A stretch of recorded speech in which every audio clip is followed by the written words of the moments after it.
नीतीश मंत्रिमंडल में सबसे वरिष्ठ मंत्री विजेंद्र यादव ने महागठबंधन सरकार को टिकाऊ और बिहार का विकास वाला बताया।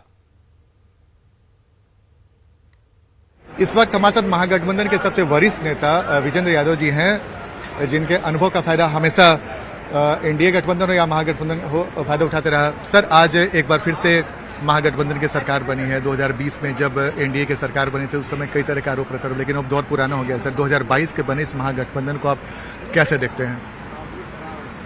देखिए, एक बात आपको समझ लीजिए, महागठबंधन या महागठबंधन की अवधारणा क्या है।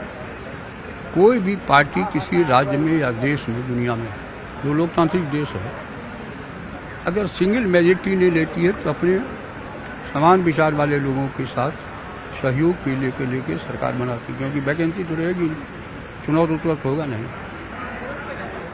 गठबंधन में भी रहे।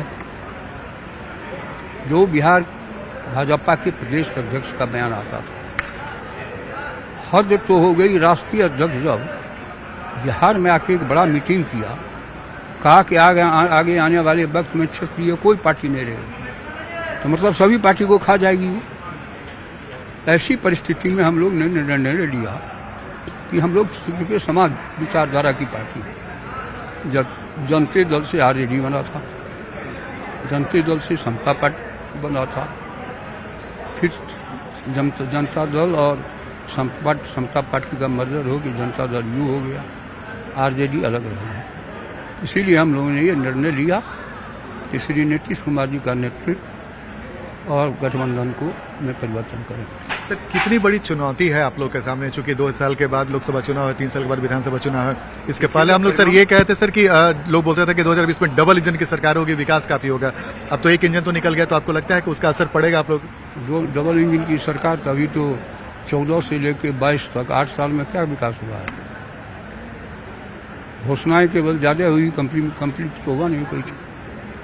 वाजपेयी जी के समय में जो कंप्लीशन हुआ, उसके अलावा राष्ट्रीय राजमार्ग में भी कोई परिवर्तन देखिए, रेल में भी कोई परिवर्तन आप बताइए। और एक बात समझ लीजिए, ये भारत जो है फेडरल स्ट्रक्चर का राज्य है, देश है। जमीन जान ये राज्य मालिक है। भारत सरकार भी कोई योजना चलाएगी तो राज्य जब तक सहयोग नहीं करेगा, जमीन कहाँ से लाएगी। इसलिए उसमें कोई कठिनाई नहीं होगी, क्योंकि उसको भी चुनाव लड़ना है, भाजपा को भी। सर, अब बिहार की आर्थिक स्थिति बेहतर नहीं बताई जा रही है, तो आपको लगता है कि एक बड़ी चुनौती होगी आप जनता की आकांक्षाओं को पूरा करने में? चुनौती तो हमेशा रहती है, चुनौती को स्वीकार करना ही तो राजधर्म है। सर, इसी बीच में तेजस्वी यादव ने जो 10 लाख रोजगार की बात की थी, मुख्यमंत्री ने भी 15 अगस्त को बोला 20 लाख रोजगार की बात से करेंगे।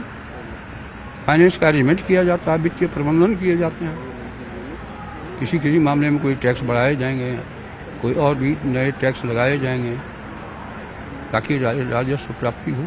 वो सब बैठ के निर्णय किया जाएगा। That is not a big problem. तो ये थे हमारे साथ विजेंद्र यादव। कैमरामैन अजय दुबे के साथ आनंद अमृतराज, न्यूज 18 नेटवर्क, पटना। नीतीश मंत्रिमंडल में आरजेडी नेता चंद्रशेखर भी मंत्री बनाए गए हैं। इनका क्या विजन है और क्या चुनौती है, इनसे बात की आनंद अमृतराज ने। इस वक्त हमारे साथ मौजूद हैं आरजेडी के वरिष्ठ नेता चंद्रशेखर, जिन्होंने आज मंत्री पद की शपथ ली। सर, सबसे पहले आपको बहुत धन्यवाद, बहुत बधाई। चलिए, आप सभी को धन्यवाद, आपके चैनल को, न्यूज 18 को धन्यवाद। कितनी बड़ी चुनौती है सर महागठबंधन के लिए इस बार, चूंकि 2 साल पहले तक एनडीए के साथ नीतीश कुमार, अब आपके साथ है, तो कितनी बड़ी चुनौती है आप लोगों के लिए? देखिए, सत्य सामने आता है। देश में नफरत के माहौल को खत्म करना है, मोहब्बत और अखलाक का पैगाम देना है। भारत को चरमोत्कर्ष पर पहुंचाने में बिहार का जो योगदान होगा, एक मंत्री परिषद के सदस्य के रूप में मैं उम्मीद करता हूं कि व्यक्तिगत या सामूहिक रूप से बिहार जिस विकास के पथ पर है, उससे कई गुना आगे होगा। सर, 2 साल के बाद लोकसभा चुनाव होने वाला है, 3 साल के बाद विधानसभा चुनाव होने वाला है, और तेजस्वी यादव पर काफी निगाहें टिक गई हैं जनता की, तो कैसे उम्मीदों को पूरा करेंगे? आपका क्या विजन है? नहीं, व्यक्तिगत तौर पर आप सभी जानते हैं कि कल जो माननीय मुख्यमंत्री जी ने घोषणा किया है, वो हमारे जो उप मुख्यमंत्री जी हैं, युवा आइकॉन जो है, जो हमारा देश और बिहार का भविष्य है, उसने जो एजेंडा दिया था मास के सामने, सुनवाई, कार्रवाई, दवाई, तो आप समझे होंगे बेरोजगारी, तो बेरोजगारी के ऊपर जो माननीय मुख्यमंत्री जी का मोहर लगा है, 10 लाख के बदले 20 लाख का जो आश्वासन दिया गया है, अब आपको मालूम है कि मुख्यमंत्री जी जो बोलते हैं वो करते हैं।